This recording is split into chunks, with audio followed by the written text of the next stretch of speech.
देखते हैं बेटा, कार्बनिक विकास का सिद्धांत, यानी आपको बताया गया था कि हमें विकास में इसको 4 पार्टों में पढ़ना है। पहला क्या था? जीवन की उत्पत्ति। दूसरा पार्ट क्या था? कार्बनिक विकास का प्रमाण। और तीसरा जो पार्ट हमारा है ये क्या है? कार्बनिक विकास का सिद्धांत।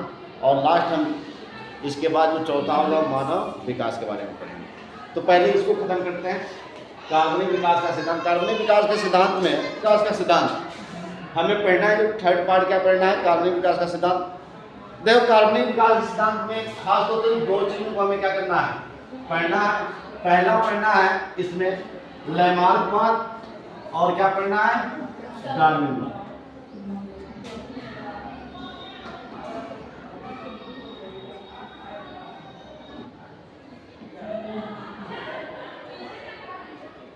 सबसे पहले हम देखते हैं, यानी आपको बताया गया कार्बनिक विकास के सिद्धांत में 2 चीजों को आपको अध्ययन करना है। एक क्या पढ़ना है?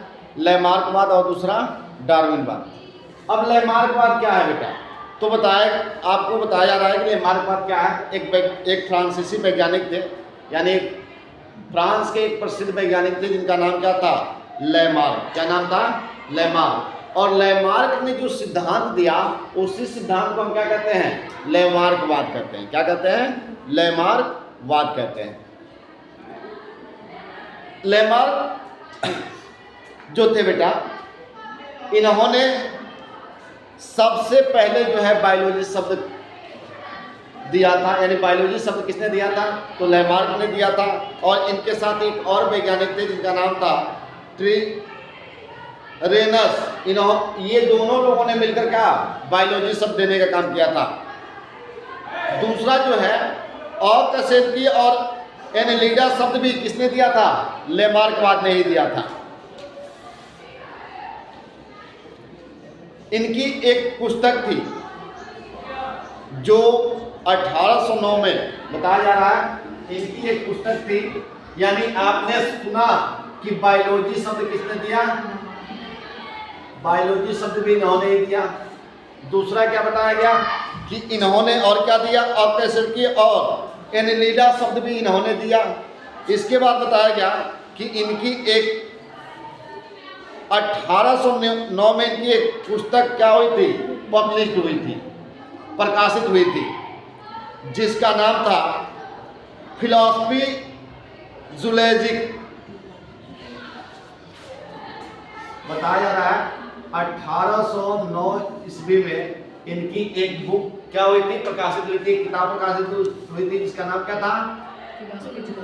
Philosophy zoology.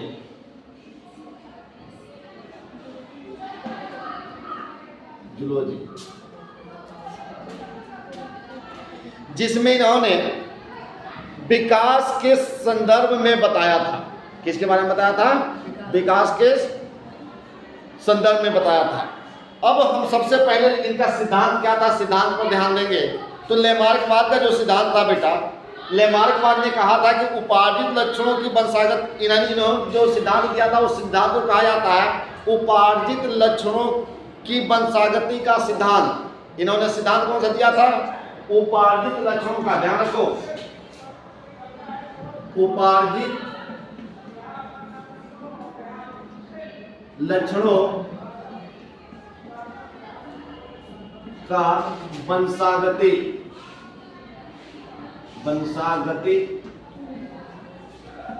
का सिद्धांत। यानी क्या था बेटा? उपार्जित लक्षणों का वंशागति का सिद्धांत से आशय क्या है कि यानी जो हमारे शरीर के अंदर जो उपार्जित लक्षण होते हैं वही एक पीढ़ी से क्या होते हैं? दूसरे पीढ़ी में जाने का कार्य करते हैं। अब ध्यान रखो, उपार्जित लक्षण बताया गया था। उपार्जित लक्षण क्या कहा जाता है? यानी जन्म के बाद जो भी लक्षण हमारे अंदर उत्पन्न होते हैं वो कौन से लक्षण होते हैं? उपार्जित लक्षण होते हैं। क्या होते हैं? उपार्जित लक्षण होते हैं। लेकिन बाद में आगे चलकर इनका ये सिद्धांत क्या हुआ था? गलत साबित हुआ था, क्योंकि ये जरूरी नहीं है कि जितने भी हमारे अंदर उपार्जित लक्षण होते हैं जो हमारे अंदर उपार्जित लक्षण होते हैं वह हमारे एक पीढ़ी से दूसरे पीढ़ी में जाएं। यानी उपार्जित लक्षण जो यानी जन्म के बाद आते हैं। मान लो कि कोई व्यक्ति क्या है, आलसी है, आलसपन की वजह से वह अपने आप को आगे नहीं बढ़ा पाया और मजदूरी कर रहा है, माँ भी मजदूर बाप भी मजदूर, तो कोई जरूरी नहीं है कि उसका बच्चा भी क्या बनेगा, मजदूर बनेगा, वह IAS PCS बन सकता है। इसलिए इनका जो ये क्या था सिद्धांत था, ये आगे चलकर क्या हुआ था, गलत साबित हुआ था। अब लैमार्कवाद के जो सिद्धांत थे बेटा वो 4 बिंदुओं पे थे। कितने बिंदुओं पे थे? 4 बिंदुओं पे। पहला जो बिंदु था उसको कहा जाता है, पहले बिंदु को आप नोट कर लेना, आंतरिक जीवनप्रद बल। क्या होता है? आंतरिक जीवनप्रद बल। जो इनका बताया गया कि जो इनका सिद्धांत था वो 4 बिंदुओं पर था। पहला बिंदु आपको बताया गया कि आंतरिक जीवन प्रबल। ये क्या था? इनका मानना था, लैमार्क का मानना था कि हर जीव के अंदर, लैमार्क क्या कहते हैं कि हर जीव के अंदर एक आंतरिक बल होता है। क्या होता है? आंतरिक बल होता है जो उसके विकास करता है। ठीक है ना? यानी विकास के दौरान वो बढ़ता जाता है जिससे शरीर का आकार बढ़ता है। इन्होंने कहा, ध्यान देना बताया जा रहा है, इन्होंने कहा कि जितने भी जीवधारी हैं उनके शरीर के अंदर एक आंतरिक बल होता है, वही बल उन्हें क्या करता है, विकास करता है और विकास के साथ वो बढ़ते जाते हैं। जैसे जिराफ का गर्दन का क्या बड़ा होना, इन्होंने इसका क्या किया था, बड़ा होना। इन्होंने जैसे जिराफ का गर्दन बड़ा क्यों हुआ, इन्होंने कहा कि उसके अंदर एक आंतरिक बल था और आंतरिक बल के कारण वह अपने गर्दन का क्या कर लिया, विकास कर लिया। लेकिन इन्होंने जैसे ही ये सिद्धांत दिया इसका तुरंत अपवाद भी आ गया कि जैसे मान लो और इनका एक ये सिद्धांत तो दिया कि इस बल के कारण उनका गर्दन बढ़ा, और जब गर्दन बढ़ गया तो वह एक उपार्जित लक्षण था और वह लक्षण एक पीढ़ी से क्या हुआ, दूसरे पीढ़ी में गया और उसके बाद जितने जिराफ थे उनका गर्दन क्या होने लगा, बड़ा होने लगा। यानी पहले जिराफ का गर्दन छोटा था, वह अपने आंतरिक बल के कारण अपने गर्दन को क्या किया, बड़ा किया, और जब बड़ा किया तो उसके एक पीढ़ी से दूसरे पीढ़ी में लक्षण जाने लगा जिससे सारे जिराफ का गर्दन क्या होने लगा, बड़ा होने लगा। लेकिन इसका अपवाद आ गया तुरंत जो है, इस पे कुछ लोगों ने क्या किया, इनके सिद्धांत को खारिज किया। उन्होंने कहा कि अगर ऐसा होता तो आज से जो हमारे पूर्वज थे, यानी पहले इंसान की जो है शरीर की लंबाई अधिक हुआ करती थी, वह लगभग 10 फीट 7 फीट 8 फीट का हुआ करते थे, और वर्तमान समय में आप देखोगे तो लोगों की क्या हो रही है, हाइट छोटी होती जा रही है। तो ये सीधे इसका क्या मिला, अपवाद मिला, जिससे इसका सिद्धांत क्या हो गया, खारिज हो गया। इसी प्रकार से एक और था, जैसे एंजियोस्पर्म एक पादप है, एक पौधा है, कौन सा है, एंजियोस्पर्म। ये पहले वृक्ष हुआ करता था, ये क्या हुआ करता था, वृक्ष, यानी एक बड़ा पौधा हुआ करता था, लेकिन बाद में उसमें परिवर्तन आता गया और वह शाक बन गया, यानी घास का रूप धारण कर लिया। तो इसलिए इनका ये क्या माना गया, ये जो आंतरिक जीवन बल है और उपार्जित लक्षण है, इनका सिद्धांत क्या हुआ, अमान्य हुआ। दूसरा था वातावरण के प्रभाव एवं नई अपेक्षाएं। दूसरा क्या है, वातावरण का प्रभाव तथा, हाँ देखो क्या बताया जा रहा था, दूसरा क्या था, वातावरण के प्रभाव एवं नई अपेक्षाएं, नई अपेक्षाएं।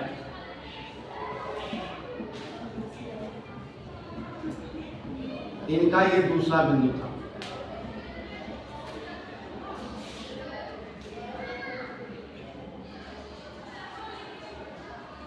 अठारह सौ ही बताए थे, दूसरा देखते हैं बेटा वातावरण का प्रभाव था, नई अपेक्षाएं क्या थी। इस सिद्धांत में उन्होंने बताया कि कोई भी जीव जिस वातावरण में रहता है, इनका मानना था, लेमार्क का मानना था कि जो जीव जिस वातावरण में रहता है उसका प्रभाव उस पर पड़ता है, जिससे उसके जीवन में नई अपेक्षाएं आती हैं। और यही कारण है कि उसके अंदर क्या होता है, परिवर्तन आता है। इनका मानना था कि जो जीव जिस वातावरण में रहता है क्या होता है, उसी वातावरण का उसके ऊपर क्या पड़ जाता है, प्रभाव पड़ जाता है। और उसके अंदर क्या होती है, अपेक्षा, नई अपेक्षाएं आती हैं, जिससे उसके जीवन में क्या आता है, परिवर्तन आता है। यानी बदलता वातावरण शरीर पर प्रभाव डालता है। अभी हम लोग कुछ दिन पहले गर्मी से जूझ रहे थे, और गर्मी से जूझने के बाद जब कोई भी थोड़ा सा कपड़ा पहनने पर हालत खराब होती थी, लेकिन मौसम ठंड हुआ, हम अपने आप में क्या ला लिए, परिवर्तन लाए कि नहीं लाए, और आज हम क्या कर रहे हैं, गर्म कपड़े पहन रहे हैं। और अभी कुछ दिनों के बाद से ये गर्म कपड़े भी तुरंत क्या हो जाएंगे, हम उसके अनुसार क्या हो जाएंगे, ढल जाएंगे।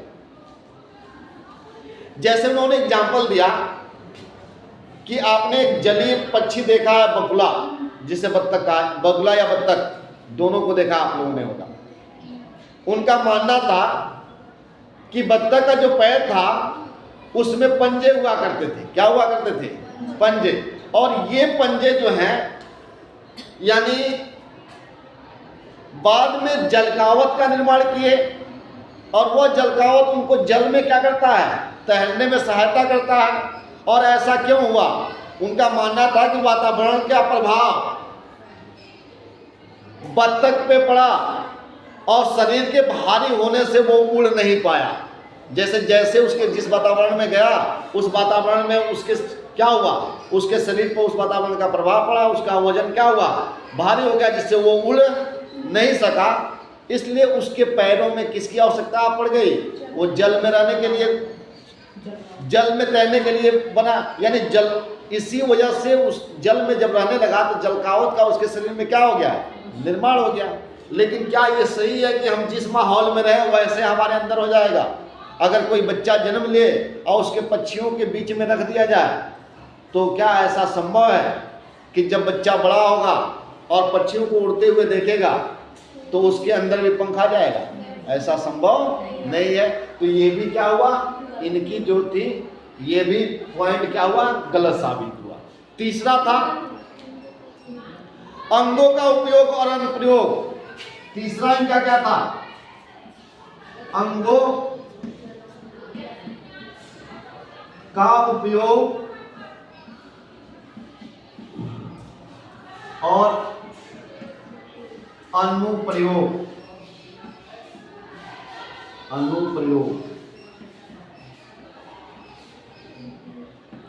देखो, अंगों का उपयोग और अनुप्रयोग से क्या लेना था। लेमार्क ने बताया कि हम जिन अंगों का हमेशा क्या करते हैं, उपयोग करते हैं, उन अंगों का क्या होता है, विकास होता है। और जिन अंगों का हम उपयोग नहीं करते हैं वह अंग धीरे धीरे क्या होते हैं, विलुप्त होते जाते हैं। जैसे उन्होंने मनुष्य को बताया कि पहले मनुष्य में भी क्या होता था, पूंछ हुआ करता था, लेकिन मनुष्य ने पूंछ का उपयोग करना क्या कर दिया, बंद कर दिया। इसलिए उसके शरीर से क्या हुआ, पूंछ विलुप्त हो गया। इसी प्रकार से उन्होंने सांप का उदाहरण दिया कि सांप के भी पहले पैर हुआ करते थे, लेकिन सांप पैर पर ज़्यादा न चलकर उसे रेंग कर चलने में मजा आता था, तो पैरों का उपयोग क्या करता था, कम करता था, जिससे उसके शरीर से पैर क्या हो गए, विलुप्त हो गए। इसका अपवाद जो है,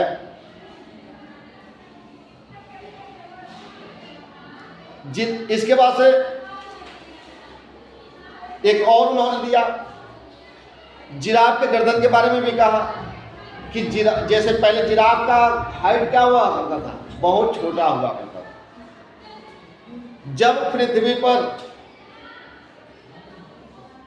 घास की कमी आई तो जिराफ जो है अपने पेट को भरने के लिए अपने अगले पैर को उचकाकर और गर्दन को बड़ा कर करके पेड़ के डालियों से पत्तों को क्या करता था, तोड़ के खाता था। ऐसे उसको पैर, अगला पैर उचकाने और दूसरा क्या, गर्दन को ज्यादा आगे तरफ बढ़ाने की वजह से उसका अगला पैर भी बड़ा हो गया और दूसरा क्या हो गया, गर्दन भी बड़ा हो गया। ये किसका मानना था, लेमार्क का मानना था। लेकिन इसका अपवाद हुआ।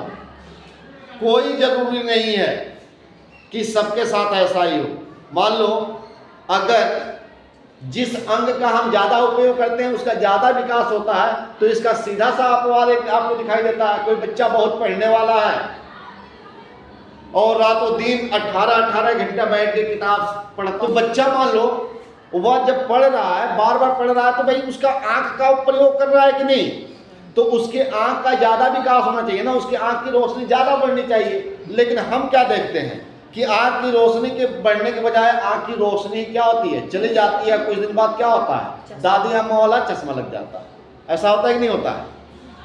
तो इसका मतलब ये है, ये भी सिद्धांत जो इन्होंने दिया इसका भी हमें क्या मिला, अपवाद मिला। इसलिए इनका जो है ये भी जो पॉइंट था ये भी क्या हुआ, गलत साबित हुआ।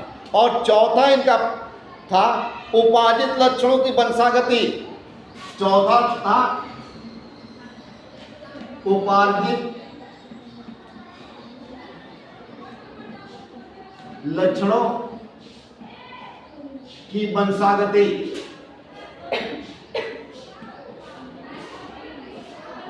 अब देखो बेटा, इन्होंने लेमार्क ने कहा, क्या ध्यान दो यहाँ पे, लेमार्क ने कहा कि उसके अंदर आंतरिक बल था, उसके जैसे विकास हुआ वातावरण के प्रभाव से क्या हुआ, उसके अंदर परिवर्तन आया, अंगों के उपयोग से उसके अंदर विकास हुआ।